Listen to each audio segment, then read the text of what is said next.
They are producing and starring in campaign ads and carrying on a vigorous Twitter campaign, but they are not running for president.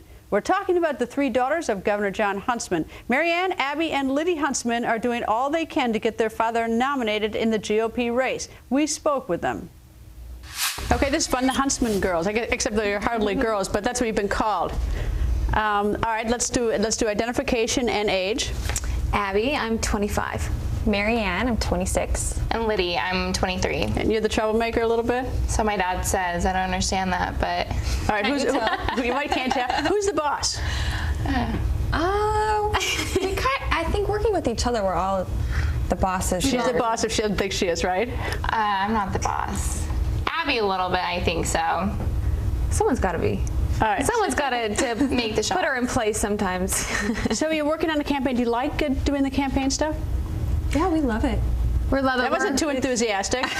No, we're loving it. It's something that we believe in so strongly, and that's what keeps you going every day. And we have each other, and family makes everything better. So every day's a little different, and we're learning as we go. And you know, when there's a candidate you believe in so much, you know, it keeps you going every single day. But is it a little bit hard? I mean, you know, you love your father, and you know people take swipes at him. I mean, you know, it's like everyone, all the kids, you know, hear their parents get swipes at. That to me is the most difficult. I'd say it's been extremely difficult, but at the end of the day, we all know that he's the one that can get our country out of this mess. And it's like, okay, we can put aside those negative comments and keep going because we know we're confident in what he's doing and what he stands for. So yeah, I think we know that his time hasn't come yet. I think that American people don't really know him yet, and there's still time in this race for people to get to know him, and he has so much substance, and I think people are wanting that. The closer they get to actually, you know, voting in the ballot booth, they're thinking, I need someone that I trust. I need someone that understands what they're talking about, and I think our dad represents that. So we hope that in time that, you know, people will come around to who he really is, what he stands for. Who's the genius behind that ad? Because that ad was funny. I'll give it to the troublemaker. Yeah, you came up with it? Well, yeah, I'll take it. I'll take it. Yeah, I did. I originally said absolutely not. This could be terrible. But I have my charm and my ways, and I guess I'm the boss. So you are the boss now. Did your father see the ad before it went out? Like 30 seconds before. He did. He said you can see this, but you don't have an opinion whether it goes out or not. So how about your mother? Sending it about the same time. How about your mother? Did she see it? He was with. They were together. Yeah, they were together. So we called them, said, all right, we're sending it out in 30 seconds. If you like it, that's great because it's going out. But they had no idea we were even working on this. Is there an encore? There might just be one. Maybe. We're in the works. How long? I mean, when should I expect to see the encore? Could be tonight. Could be 2 months. Could be Wednesday. Boy, that's a tease. That's a big tease. But we're just trying to bring a little laughter to the race. You know, I think we're the only ones really our age that are out there seeing the inside of this election cycle, and so we kind of wanted to give people a little bit of what's going on behind the scenes and add a little laughter along the way. Okay, let's talk about these Twitter. Who's in charge of the tweeting in this group? We would have to give that to Liddy. We all again. together. Why did I think that? Why did I? You know, it's funny. I was suspicious of that, by the way.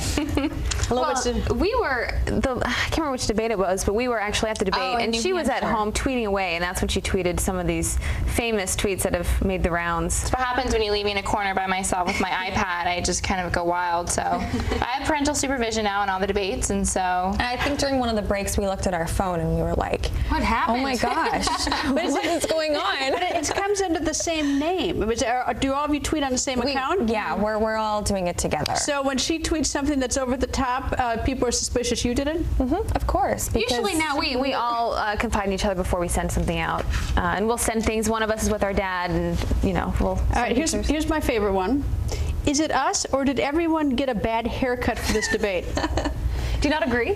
That was actually I live in a glass house. I plead not guilty, or I take the fifth. I'm sorry, but I was watching the debate, and I sat there, and we were watching it with friends, and I said that comment, and they're like, "You can't tweet that out." I'm like, everyone's going to agree. You just can't help it. And so like 5 minutes later, they showed all the other people with the haircuts, and I was like, you know what? I've got to send this. This is hysterical. Like, it's so true. And any response? Yeah. We got quite a few From responses. Whom? I think a couple. I mean, I think people were like retweeting it and saying, oh, and I got a lot of text messages from my friends and people who I haven't heard from in a while. They're like, oh my gosh, brilliant. That's exactly what I was thinking. And I was like, oh, well, I'm glad I could put it out there for everyone. So how about this one? The Herman Cain, are we seeing a different shade of gold tonight? we were wrong. It was actually the same gold. So that was a we tweet. That was a we tweet. No, we love Herman Cain's tie. This goes back because one debate, well, Herman wears his gold tie, his infamous gold tie that we love. Yeah, I think he wears it. He's worn it to most of the debates. He wears it every day. It was so funny because we were behind stage and he came and said hello to all of us, and lo and behold, my dad and him had the exact same tie on for the debate, and they stood right next to each other. So, but it was the next debate my dad also put on his gold tie again. I said, my only worry is that Cain will have it on again, and there's no way that you guys will both wear that same tie again. And sure enough, they both had the same gold tie on the next debate. And so now it's just been kind of the ongoing thing. Every time we see Cain on TV, he's got the same gold tie. All right, I know your candidate's your father, but I'm curious, who's the friendliest to you backstage? Who's the most fun? The candidate. I like Rick Perry. Really? Why? I don't know, maybe it's just we've known him since when my dad was governor and he was governor. We all did events together, and he's very warm. You know, you feel like you just relate to him. He's very personable. He'll come up and he'll just talk about anything with you. He's very friendly. You know, it's funny because we know these candidates so differently. I mean, and you guys know your father so differently. You know, it's like, you know, we have almost no idea. And we hope that the American people really get to know him better, because I think he has so much to give and so much to offer this country and you know, our future. Have you learned anything about these campaigns? They're rough. Hard. What? They're hard. They are. I think, you know, one of the great things about it, though, is every day you wake up and something different happens. You turn on the TV and it's, you know, just something different. It's exciting because you're living what you're seing on TV. You're living through that, and sometimes you know things before it's even out in the news. You think, oh, we're waiting for this to come out, just because you already know about it. But I guess you guys grew up with your father running for office before, so it's not really that new. It's just a bigger geography. Bigger geography. Yeah, it's really very on a similar. much bigger scale. So. All right. Well, I look forward to this ad, which apparently could be tonight or a couple months. Couple weeks. Couple months. Maybe tomorrow. What? Maybe tomorrow? Is that all I get? Is that all we're going to get? Anyway. All right. Well, thank you for joining us, and I'll be watching you and checking out the tweets. And of course, I keep trying to drag your father back here to talk to me, but he'd love it. Well, I get him back here. He comes back. He loves you. You're a favorite, Greta. So thank you. Oh, look! Listen to that. Listen to that. Listen to that. All right. Well, thank you very much. Thank you.